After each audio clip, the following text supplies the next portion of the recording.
سکھائے کس نے اسماعیل کو آداب فرزندی، اس عنوان سے خادمان اردو فورم شولاپور کے زیر اہتمام ایک نیشنل ویبینار لیا گیا تھا، جس میں شولاپور کے معروف مقرر ڈاکٹر اسماعیل شیخ صاحب نے بڑی مؤثر تقریر کی تھی۔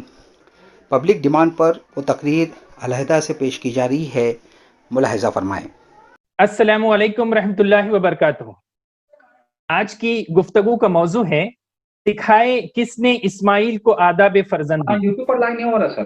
گفتگو کا عنوان علامہ اقبال کے مشہور مجموعہ کلام بال جبرائیل کی 10ویں غزل کے 5ویں شعر کے مصرع ثانی سے لیا گیا ہے، اور آپ جانتے ہیں کہ بال جبرائیل میں علامہ اقبال کا فلسفہ بہت عروج پر ہے۔ گفتگو چونکہ اقبال فہمی لیکچر سیریز کے تحت ہے، اس لیے اس عنوان ہم بطور خاص اقبالیات ہی کے حوالے سے سمجھنے کی کوشش کریں گے۔ علامہ اقبال کے کئی اشعار کا ایک تاریخی تناظر ہوتا ہے اور انہی اشعار کا ایک عصری تناظر بھی ہوتا ہے۔ اتفاق کی بات یہ ہے کہ یہ عنوان بھی دونوں تناظر میں اپنی تفہیم چاہتا ہے، اور اس شعر کی تفہیم بھی اسی وقت مکمل ہوگی جب ہم دونوں تناظر میں اسے سمجھنے کی کوشش کریں گے۔ پروفیسر عقیل احمد علی گڑھ نے لکھا ہے کہ اقبال کے مطالعے میں ان کے افکار کو بڑی اہمیت حاصل ہے۔ اقبال نے اپنی شاعری میں اپنے تصورات کے ماخذ جن کا تعلق اشخاص و اصنام سے ہے، یعنی پرسنالٹیز، ان کا بکثرت حوالہ دیا ہے۔ یہ حوالے اکثر تصورات کی علامت کے طور پر استعمال ہوئے ہیں۔ ان حوالوں کی تفہیم افکار کی مجموعی تفہیم کے لیے از حد ضروری ہے۔ اس ضمن میں جب میں تحقیق کر رہا تھا تو مختلف کتابیں میرے سامنے سے گزری جو آپ کے لیے بھی مفید ثابت ہو سکتی ہیں۔ سید عابد علی عابد کی کتاب ہے تلمیحات اقبال، تلمیحات و اشارات اقبال ایک کتاب ہے ڈاکٹر اکبر حسین قریشی کی۔ اس کے علاوہ معاصرین اقبال کی نظر میں اور ایک انتہائی اہم کتاب ہے جسے براؤن بکس نے پبلش کیا ہے، جسے محمد نہال الدین نے لکھا ہے، عنوان ہے کلام اقبال کے اشخاص و اصنام۔ ڈاکٹر رضی الاسلام ندوی نے اپنے تازہ پوسٹ میں لکھا ہے کہ قرآن میں اللہ تعالیٰ نے حضرت ابراہیم علیہ السلام کے کم از کم 18 اوصاف بیان کیے ہیں، اور محمد نہال الدین نے اپنی تحقیق میں بتایا اور اپنی کتاب کے صفحہ نمبر 167 اور 168 پر لکھا ہے، علامہ نے اپنی اردو شاعری کی میں بات کر رہا ہوں، 26 اشعار حضرت ابراہیم علیہ السلام پر، 2 اشعار حضرت اسماعیل علیہ السلام پر ملتے ہیں، جن میں سے ایک شعر آج زیر گفتگو ہے۔ مکمل شعر کچھ اس طرح ہے: یہ فیضان نظر تھا یا کہ مکتب کی کرامت تھی، سکھائے کس نے اسماعیل کو آداب فرزندی۔ علامہ اقبال نے دراصل ایک بحث کا آغاز کیا، ایک ڈیبیٹ کو انیشیٹ کیا تھا، اینگلز اور پیراڈائم تو دے دیے تھے، لیکن اپنی طرف سے کوئی حتمی فیصلہ نہیں دیا۔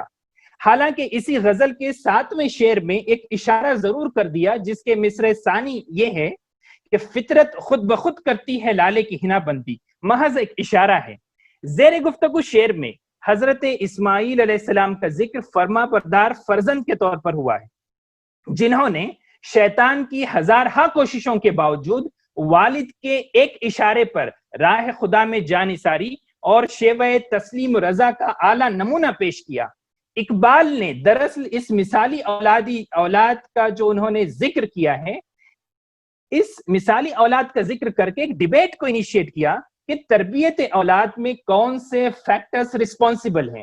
یہ سوال انہوں نے اپنے آپ سے بھی کیا، پوری امت سے بھی کیا کہ اسماعیل علیہ السلام کی آداب فرزندی کے لیے who is responsible۔ لیکن پرائم ٹائم میں، یعنی این ڈی ٹی وی کے پرائم ٹائم میں نہیں، بلکہ ہماری اپنی زندگی کے پرائم ٹائم میں یہ کہیں زیر بحث نہیں ہے، کیونکہ ہمیں واٹس ایپ یونیورسٹی سے فرصت نہیں ہے۔ ہو سکتا ہے کہ اس ویبینار کے دوران بھی جب یہ لیکچر چل رہا ہو، کچھ افراد ہوں ہمارے بھائی بہنیں جو اپنا واٹس ایپ اور فیس بک سٹیٹس چیک کر رہے ہوں گے۔ اس شعر کی مزید تفہیم کے لیے میں نے کلیات اقبال کی مختلف شرح کو دیکھنا مناسب سمجھا۔ ڈاکٹر خواجہ یزدانی کی شرح کلام اقبال اور پروفیسر غلام رسول مہر کی مطالب کلام اقبال میں صرف 2 سے 3 لائن پر مشتمل اس کی تشریح ہے، جو آپ کو اطمینان نہیں دلاتی، جبکہ یوسف سلیم چشتی کی شرح کسی بھی طرح مجھے مطمئن نہیں کر پائی۔ میں نے سوچا کہ اس شعر میں بنیادی طور پر 2 باتیں ہیں: نمبر 1 اسماعیل علیہ السلام کی آداب فرزندی، اور نمبر 2 رسپانسبل فیکٹرز، جس میں پہلا ہے فیضان نظر اور دوسرا ہے مکتب کی کرامت۔ ایک ایسے وقت میں یہ سوال اور بھی اہم ہو جاتا ہے جبکہ امت کا حال اقبال ہی کے الفاظ میں یہ ہے کہ ہاتھ بے زور ہیں، الہات سے دل خوگر ہیں، امتی باعث رسوائی پیغمبر ہیں، بت شکن اٹھ گئے باقی جو رہے بتگر ہیں، تھا ابراہیم پدر اور پسر آزر ہیں، بادہ شام نئے بادہ نیا خم بھی نئے، حرم کعبہ نیا بت بھی نئے تم بھی نئے۔ یعنی اس شعر کا ایک تاریخی پس منظر ہوگا، اور اس تاریخی پس منظر میں ایک مطلب یہ ہو سکتا ہے یعنی فیضان نظر اللہ کا، کہ پیغمبر اللہ کے سلیکٹڈ بندے ہوتے ہیں، ان پر خصوصی نظر و خصوصی کرم ہوتا ہے۔ فیضان نظر حضرت ابراہیم علیہ السلام کا کہ جلیل القدر پیغمبر تھے، اور مکتب کی کرامت ماں کی آغوش، کیسی ماں جو وقت کی عظیم ترین پہاڑوں کے درمیان ان کے پر اعتماد دوڑنے کے عمل کو اللہ نے حج اور عمرہ کا رکن بنا دیا۔ کیونکہ پھر سوال یہ ہے کہ حضرت اسماعیل علیہ السلام کس مکتب سے فارغ تھے؟ جی، یہی وہ ماں کا مکتب تھا جہاں سے حضرت اسماعیل علیہ السلام فارغ تھے۔ یہ تو ہوا تاریخی تناظر میں اس شعر کا مطلب۔ اب ذرا اس شعر کے عصری تناظر اور عصری معنویت پر بات کرتے ہیں جس پر عموماً گفتگو نہیں ہوتی۔ حضرت اسماعیل علیہ السلام کی جگہ عام انسان اولاد کو رکھ لیجیے، ہر کوئی چاہے گا کہ اس کی اولاد فرما بردار ہو۔ آج تو شکایت ہی شکایت ہے کہ اولاد ہمارے ہاتھوں سے نکل گئی ہے نا۔ ہر کوئی چاہے گا کہ اس کی اولاد اس کے خاندان کا نام اونچا کرے، دنیا میں کچھ پوزیٹو کر گزرے۔ تو عصر حاضر میں یعنی 25 جولائی 2020 میں یہ شعر کچھ اس طرح ہوگا کہ یہ فیضان نظر تھا، یا کہ مکتب کی کرامت تھی، کہ واٹس ایپ اور فیس بک یونیورسٹی کی دین تھی، کہ کس نے سکھائے اولاد کو آداب فرزندی۔ کیونکہ علامہ اقبال ہی کے الفاظ میں عہد نو برق ہے آتش زن خرمن ہے، ایمن اس سے کوئی صحرا نہ کوئی گلشن ہے، اس نئی آگ کا اقوام کہیں ایندھن ہے، ملت ختم رسل شعلہ بے پیرہن ہے، آج بھی ہو جو ابراہیم کا ایماں پیدا، آگ کر سکتی ہے انداز گلستہ پیدا۔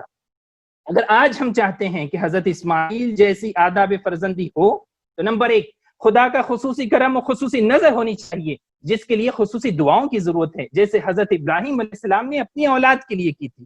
نمبر 2 اولاد کی بھی خواہش ہو کہ وہ حق کے راستے پر رہے، کیونکہ بیرونی ذرائع سے کتنا بھی پریشر